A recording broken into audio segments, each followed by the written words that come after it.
Hello? Oh my god! Hello and welcome to our podcast.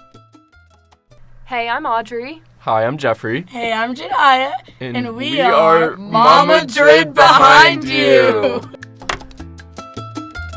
So the three of us wrote research papers on Madrid, and this podcast is going to be based off of that. We're going to Spain in March of 2025 with Dr. Joe Gonzalez. So here's a little recap, because I know some of you just probably forgot about it. So don't worry about it. We're going to recap everything you need to know about the capital city of Spain, so that when we visit it, we know what we're looking at. All right, so a lot of people may think that they know about Madrid, but we're here to tell you something. You don't. We do. And we're going to have this whole podcast just to tell you a little bit about, some of the culture in Madrid, how it got there, the history of Madrid. You know what? We're going to talk about some of the top tourist destinations.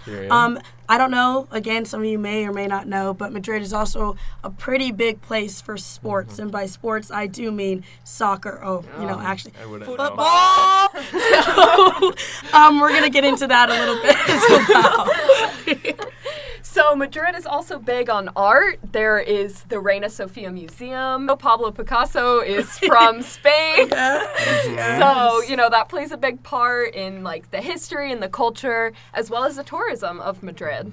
And the Prado Museum to Yes, a very historical place, very culturally rich, and we're going to get all into that in the coming minutes. Yes. So Real Madrid is just one of the many soccer clubs that resides in Madrid. But what's pretty special about this one is that they are one of the best soccer clubs in the world. They have new innovative ways to bring more fans to the sport. So they started out from very humble beginnings, like a small little club that nobody really knew about. And from there, they continued to grow, and the more they won, the more they grew, and the more they grew, the more star power they were kind of able to bring in. Naturally. Everybody knows Cristiano Ronaldo. Yep. So they kind of use this star power, these big players, to bring in more fans. They also have probably one of the biggest rivalries in sports history, and it's actually low-key their fault. Who's their op? Their op is Barcelona. So, I know. In the country. In the same country, you would think. Wow. Huge Where's rivalry. the camaraderie? Real Madrid is a pretty big part of Madrid's, identity, because it is a very, sports, soccer has become a very big part. I would say that Real Madrid's success actually really relied on Spain's move towards democracy, because once they started that de-isolation period, the club was really able to branch out and become not only just a symbol of unity for Madrid, but in Spain in general. They also became a huge inspiration to others internationally. All right, guys, so I'm going to have an expert speaker come to talk about Real Madrid and the Barcelona feud. Her name is Melat Melaku, and here's what she had to say. Just explain Real Madrid, Barcelona, anything that you dislike about Real Madrid, why? Do you like more about the team or the rivalry between the two teams? The rivalry. So it's always kind of existed because both of them have always gained the biggest players in the world at all times. It's always been Barca or Real Madrid are always first. So they've always been the top two rivalries in that sense. And so then the reason why as Barcelona fans we hate Real Madrid is because they are cheaters. They have been notoriously known for paying off refs to let them win. So would you say that Real Madrid is frauds? Yes, I would say that. They're robbers, they're frauds. They just are known for having notoriously good players, but they don't know how to play together. So they still do win things, but it's with the help of referees. Okay, but even with all of this hate and all of this fraud and all of that, wouldn't you still say that Real Madrid has made a very big impact in Spain? Well, obviously, it's the rivalry between the two has brought both teams a lot of attraction and attention, and just from there, people diverse to which team they support. Okay, well, thank you for your time, Melat. I appreciate this very much.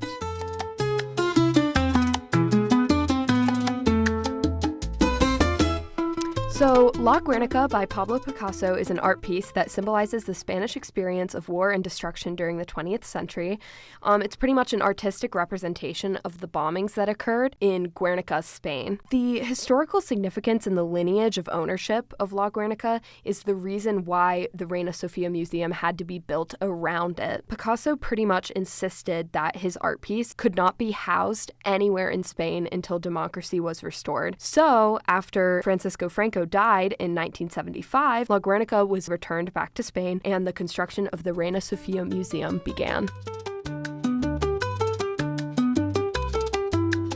As we know, Madrid's kind of central theme is being a city that was forged in conflict, leading to like the cultural pride it has today. So a big conflict that kind of was more recent was March 11, 2004, also known as the 3/11 Madrid train bombings. So similar to our 9/11, these were terrorist attacks by Al-Qaeda. The Madrid subway system was bombed, and 193 people were killed and over 2,000 were injured. And this kind of exposed a lot of the vulnerabilities that Spain still had as a city and as a democracy, even in the early 2000s, but highlighted its resilience. Massive public demonstrations of solidarity were able to transform a lot of this grief into unity. That kind of goes back to some of the stuff that I wrote about, actually. So a big part of Madrid's history is that it's low-key not like your normal capital. Like, geographically, it didn't have any big rivers and stuff like that. And so, like, when I was researching it, I was, like, wondering why the hell would you use Madrid? Would you have cities like Barcelona, places like Toledo? And a big part of that is how Madrid did throughout all the conflict with the Spanish Civil War. Like, yes, they were at the forefront of it. They got the brunt of everything, and then somehow they still bounced back, came back stronger, and because of that, the culture was strong, the pride was strong, the sense of nationalism in that area was so strong, it ended up being chosen. So the Royal Palace of Madrid is a great example of how politics and royalty and leadership in Madrid as well as Spain has changed over time. So it was first built in 1738 and it was completed in 1764. It was first used as a residence for King Charles III, but it was later remodeled by King Ferdinand VII and King Alfonso XII. And he was actually the last king to live in the royal palace, because now it is no longer a residency to anyone. The Bourbon dynasty had a really big impact on Madrid and Spain as a whole. So they rose to the Spanish throne after the last Habsburg king, Charles II, died in 1685, and he left no heir. So the Spanish throne was given to the grandson of the French king Louis XIV, who was Philip V.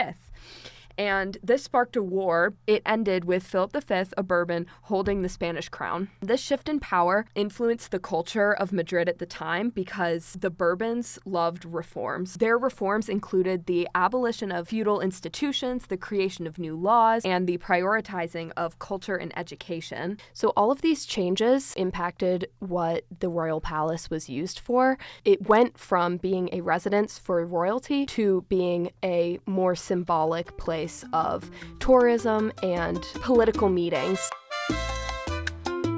So, we know that historically Madrid is a city that was kind of forged in a lot of conflict and shifts in power dynamics and things like that.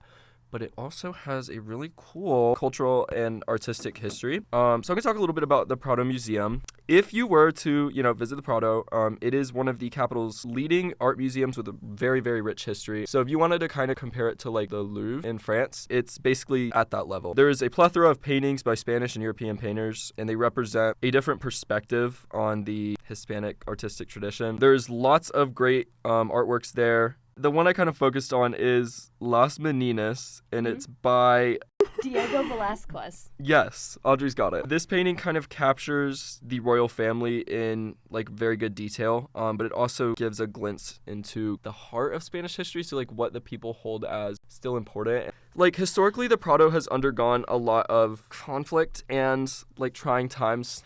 And it's kind of served as a like safeguarding like art repository kind of role. So like during the Spanish Civil War, there was a lot of bombings which threatened to destroy the museum and its art. So like the administrators took crazy radical measures to protect this artwork. Okay, so basically what I'm hearing from all of this stuff is that, like, every time that we talk about a place from Madrid, obviously there's a lot of deep history, a lot of cultural history, but what sticks out to me the most about it is how Madrid went through a ton of, like, tragedies, bombings, war, and conflict, and still came out the other side, the city that it is today. So the Plaza Mayor has had many different functions over time, and Madrid's population growth was very rapid, and this contributed to how quickly it changed. So over time, it was an economic square space. It was even used for executions during the Spanish Inquisition, bullfighting, and now it's mostly used for tourism. In the 13th century, it was an economic meeting place for guilds that lived beyond the walls of Madrid. So merchants, traders, and salesmen would gather in the plaza to sell and buy goods. But then in 1561, Philip II moved the court of Spain to Madrid. And because of this, a lot more people moved into the city, and the function of the plaza changed into more of a square space. Okay, so to bounce off Audrey and Jeffrey, I have the Buen Retiro, which used to be a castle, but is now like a garden/recreational area. So basically, during the height of Philip IV's reign, he was really into leisure. Basically, he created the Buen Retiro as a place where even the public could come and enjoy some theater. So it is now a park. It's a hub for cultural and leisure activities, and it actually is visited by about 15 million international tourists when they visit Spain. Oh, speaking of things that have adapted from their original purpose, the Puerta del Sol in Madrid originally was a gate in the city wall that surrounded Madrid, like 15th century. But basically, it has had so many purposes. It used to be a meeting place for couriers, a post office headquarters. What it kind of serves as today, it's like a busy town square, and it's kind of symbolic of Madrid's like bustling, fast-paced social political life. Basically, there's been a lot of broad historic uprisings here. Riots took place there in 1808 against the invasion of Napoleon. And today, like the 15M movement, which is kind of contemporary Spanish activism, the plaza was a rallying point for Spaniards of all different walks of life. And they came together and like united and rallied to express like sorrow and solidarity, and was a kind of a forum for that sort of expression. Okay, so for this last little segment, it is called Who Is This Diva? Okay, so for Who Is This Diva, this is how it works. I'm going to describe one of the topics, three of the topics. When I describe these topics, they're going to try to guess which topic I am talking about. Hence, Who Is This Diva? Yeah. This place. It's a place. Okay. Yes, it's a place. Okay. It's a place. It used to be a palace, actually. Yes, hold on. It gets better. Okay. It used to be a palace. It had two separate rooms for performances. One was called the Coliseo, another Golden Room. Oh, I know. Oh, you do? That hinted me in. But what do you think it is? I think it's the Buen Retiro. Oh! And that is that diva. So for my diva, we have something related to art. So this has something to do with a super famous artist, and he made a painting, right? Yes. And it's talking about these horrifying bombings that happened in Spain, in Guernica.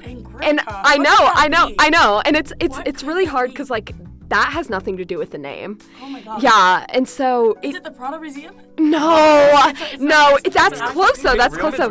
No, not quite. Okay. And so like, and like the ownership of the art piece was like really discussed because the certain very famous artist didn't want it to be in Spain while democracy wasn't there. I really can't get it. Okay. It's Joe's favorite art piece. Oh, like Guernica. Gotcha. Yeah. Yep. Okay, so this one is also a place, and it has to do with art. Okay, art. They tried to bomb it. Yeah. So many bombings. I know. Has something to do with Velázquez's Las Meninas. So it's a museum. It's a museum. Oh, wait, I think I might know. It starts with a P. Yeah, it's like... Puerta del Sol? No. It's like... Prado Museum. Prado Museum. And that's that diva.